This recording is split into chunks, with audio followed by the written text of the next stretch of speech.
Hello, everybody, and welcome to this week's episode of The Awesome with Cody.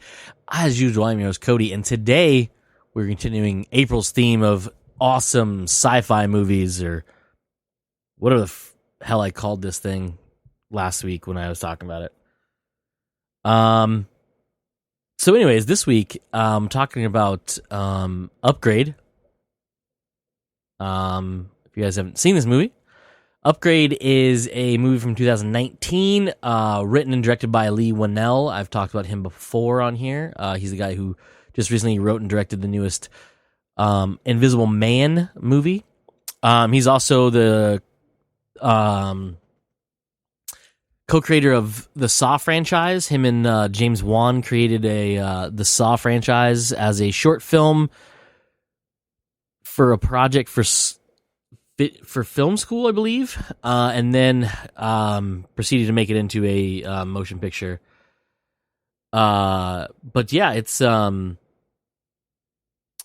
pretty fucking dope movie. Speaking of James Wan, actually, before I forget, there's a cool little Easter egg I didn't notice until this time. I don't remember noticing it, at least. When the main character Gray goes to this apartment building,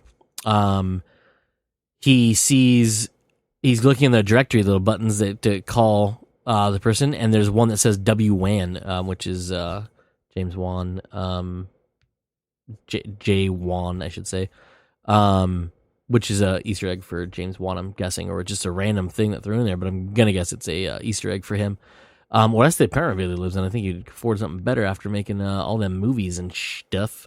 Anyhow, so this movie, like I said, written and directed by Leigh Whannell.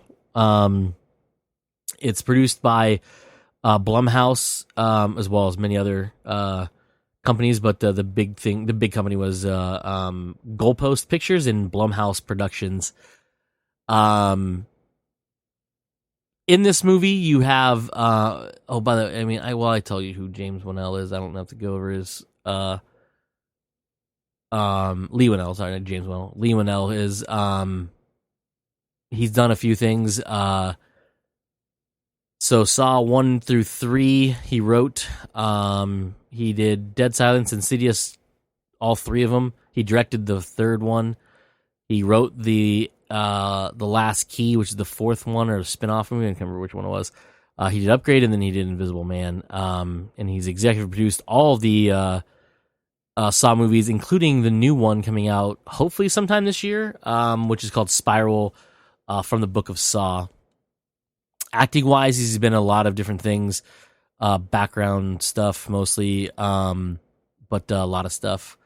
But yeah, that's Leigh Whannell. In this movie, it stars a handful of people, not too many. The lead, Gray Trace, is his name, is the character's name. Is played by Logan Marshall Green. Logan Marshall Green, has been only acting since 2003, where he started on, he had a role in one episode of Law & Order Special Victim Units, because who hasn't been in that fucking show? But most notably, he was main cast member on Dark Blue, which is that show, cop show from 2009? Yeah. Had Dylan McDermott in it, and a bunch of other people were in it too. Only lasted for 2 seasons, but that's a big thing he was in. Movie-wise, he's been in a lot of things. He is the unfortunate character in Prometheus who got he drank the champagne and had the alien thing in it, and then he pumped it into Naomi Rapace, and she had it cut out of her, but he's the guy who died in a terrible way. He was also in Spider-Man: Homecoming. He played the first Shocker. Jackson Bryce is his character's name. He's been in he's in one of my favorite suspense, I can't really call it a horror movie, suspense thrillers, called The Invitation. He was the lead in that one. He was in Sandcastle. I forgot about that. With what's his face, Nicholas Hoult and Henry Cavill on the Netflix. Is that a Netflix one? I think it was a Netflix one, right? Yeah, Netflix one. Yeah, so that's Logan Marshall Green. Followed up after that is Betty Gabriel, who plays Detective Cortez. Yeah, Detective Cortez. I recognized her, but I didn't know why until I looked up who she was. But she played she was in Get Out, the movie that kind of kicked off Jordan Peele's movie career, directing career. Most famous one for sure. But she played the maid, Georgiana, or Georgina, I think Georgina. But yeah, that's what I knew her from. I just didn't know I knew her from that. Otherwise, I didn't really know who she was. Because she's in 3 episodes of Westworld, but I don't know. Is Westworld season 2? I don't know if I recognize who she was. Says she played someone named Mei Ling, which I don't know if I remember who that is or not. But yeah. Anyways, she's been in a bunch of stuff, but I haven't seen Beyond Skyline because the first Skyline was terrible. I haven't seen the new Twilight Zone. She apparently plays herself in an episode called Blurry Man. Yeah, that's it for Betty Gabriel, who plays Detective Cortez. Next up is Harrison Gilbertson, who plays Aaron Keene, I'll explain who that is in a minute. Another guy, I'm not too sure I knew who he was until recently. He was actually in a movie I talked about 2 months ago called In the Tall Grass, one of the Joe Hill adaptations. He played Travis McKean in that, which is interesting. Other than that, I do not know if I know him from anything else on here because I am looking at this list and I'm like, yeah, no, I don't know who that guy is. Anyhow, and then you have Melanie, I want to say it's Vallejo, I believe is how you pronounce it, plays Asha Trace, who is the wife of Logan's Gray Trace. And she is, I don't know who she was. She looked familiar, and I don't know why, because I'm almost positive I've never seen anything she's been in at all. She's Australian, and she's done a lot of Australian stuff, and I don't know any of it. She looked really familiar, but I don't know who she is. And then last but not least is a guy I had to look up separately because he doesn't have a Wikipedia page, which I thought was really weird. His name is Benedict Hardy. He plays Fisk Brantner. He has been in a lot of stuff. Some things I've seen, some stuff I couldn't even point out and tell you who he is in them. But he was in Hacksaw Ridge, something called The Light Between Oceans, The Water Diviner. Yeah, I don't know. Again, I thought I knew him from stuff, but I'm not too sure I could pinpoint him in anything he's been in. And be like, oh yeah, that's him. But anyways, that's Benedict Hardy. Plays a creepy dude in this movie. Anyhow, back to this movie. So Upgrade. Upgrade is a 2019 cyberpunk action body horror. That's a weird fucking way to describe it. But yeah, anyhow. So in this futuristic world, we don't know what year it is. We just know it's our world. Seems pretty human. But Gray Trace is a mechanic who is married to a lady who works at a company that does cybernetics, does replacement limbs and stuff like that. As far as I know, that's what they tell us in there. The company called Cobalt. She gets home in an electric car and her crazy driverless car. And he says, "Hey, I'm going to take you to meet my client who I built this car for, or refurbished this car for." And doesn't tell her who he is, and then brings her there. Turns out it's Aaron Keene, a renowned tech innovator, who is the owner of a company called Vessel, who's the biggest, largest tech company in the world, according to what I can figure out from the movie. And he's supposed to be a super genius recluse in this weird underground house that he has, which, by the way, I think Lee has a really big thing with obnoxiously overdrawn, pretentious houses. Because after watching The Invisible Man, the main character in that, or the bad guy in that, or what do you want to call him, has a pretty obnoxious house that's pretty ridiculous, and this guy has one as well. This one I'd have to say is a little more pretentious and douchery, but yeah, boom. Anyhow, on the way back from there, their car has a malfunction and it crashes. Then 4 men attack the couple. Asha is killed and Gray is shot in the neck, severing his spinal cord. When he wakes up in the hospital, he is paralyzed, quadriplegic paralyzed, basically from the neck down.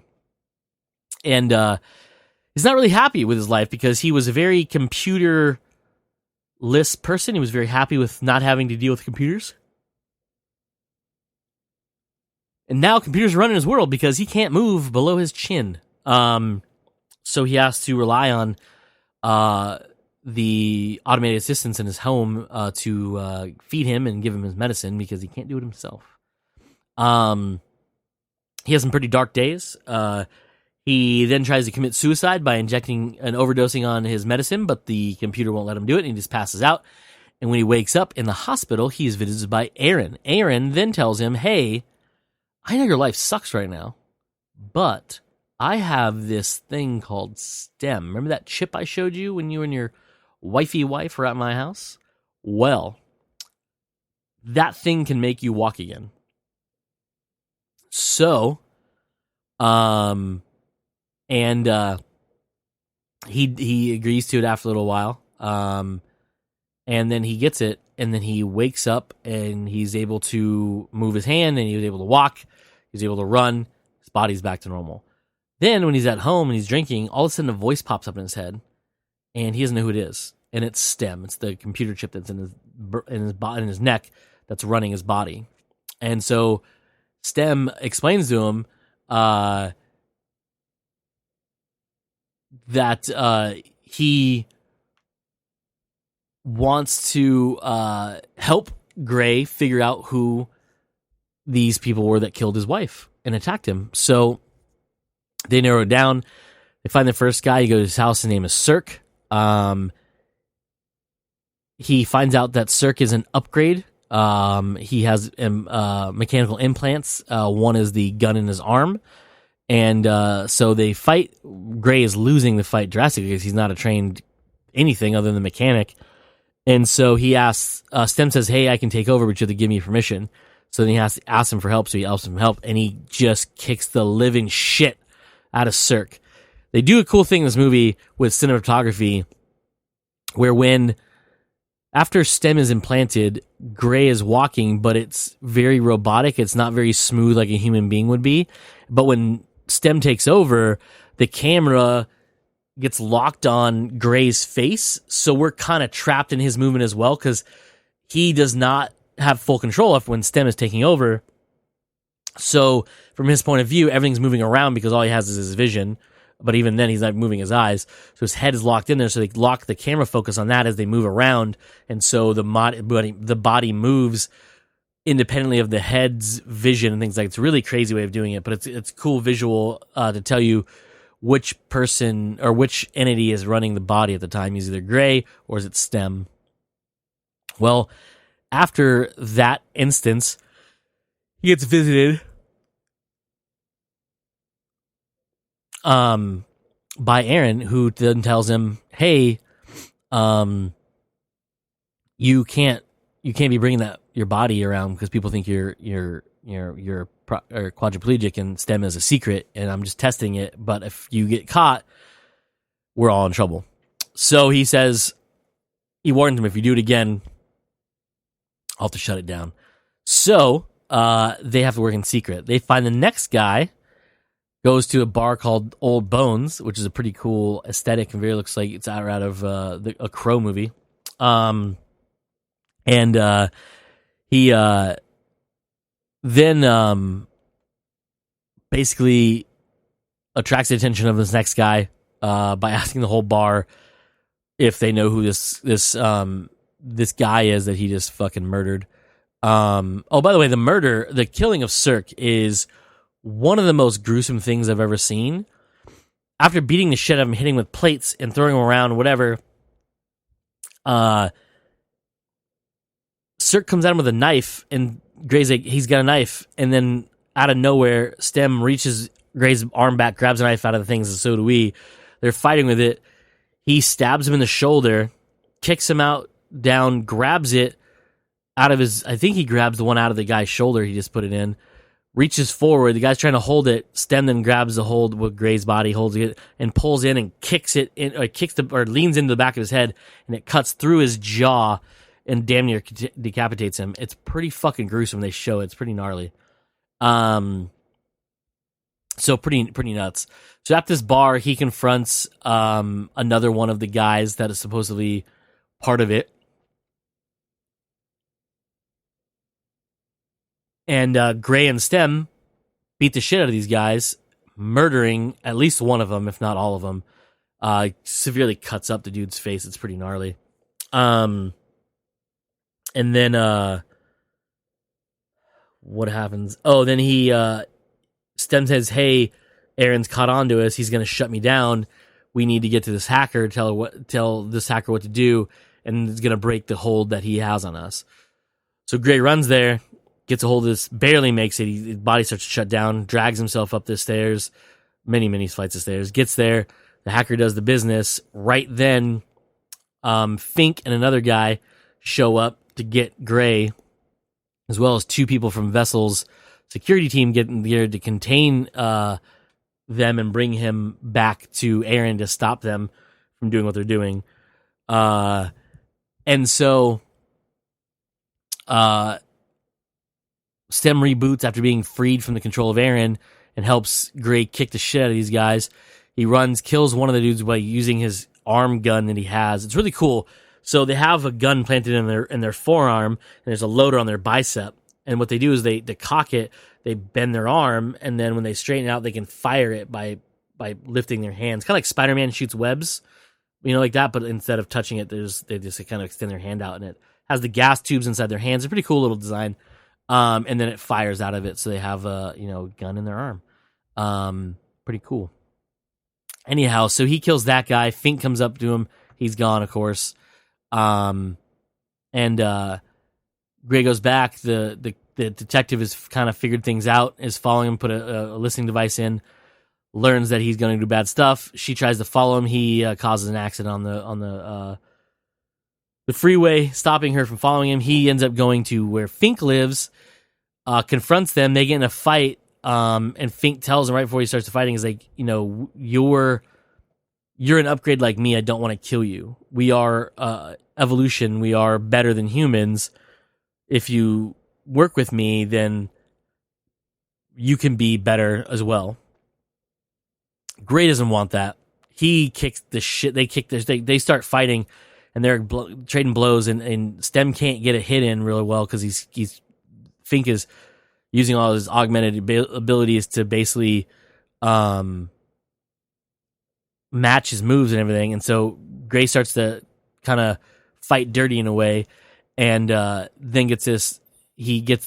Fink gets an upper hand. He's about to shoot Gray, saying, "Hey, like if you're not going to join us, I'm going to have to kill you." So he finds out, or actually before they start fighting, he finds out that his wife wasn't the intended target for the murder. It was actually him, and he was put down and paralyzed because they wanted to do what they did to him. They wanted to make him an upgrade, and they want him to be a test subject. And so Gray is like, that's fucking impossible. You're one of what did I say the company was called? The other one, not Vessel, the one she worked for. Not Court. I can't remember what it was now. Anyway, so they start fighting. Fisk has him. I keep calling Fink. Fisk has him down. He's going to shoot him. and Gray taunts him with the murder of Cirque, who is his brother. And as he's distracted, Stem is able to kill him in a pretty terrible way. And then they were able to scan his phone and get a message from Aaron saying, "Hey, Fisk, he's going to kill us both," leading Gray to know that Aaron was behind the whole thing. And so he goes there to confront him. The detective is there. Stem takes over, beats her up, is about to kill her, and Gray's trying to fight him off, saying, "Hey, don't kill her. She's a cop. She's a good person." And Stem's like, "No, she's trying to kill us. We need to take care of Aaron." Well, then it turns out that Aaron explains to Gray that he's being used the entire time, and he's not in control of his company anymore. He hasn't been in control for months.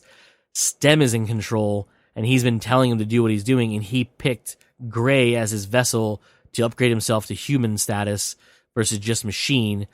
And so he set Stem is the one that set everything in motion to kill Gray's wife and take Gray's body for himself. Gray tries to fight him, and you think he wins because he gets the gun up to his head and he fires, and he wakes up in a hospital bed, and he's like, "Stem, are you there?" And his wife pops up around the corner of the curtain. She's like, "I'm here."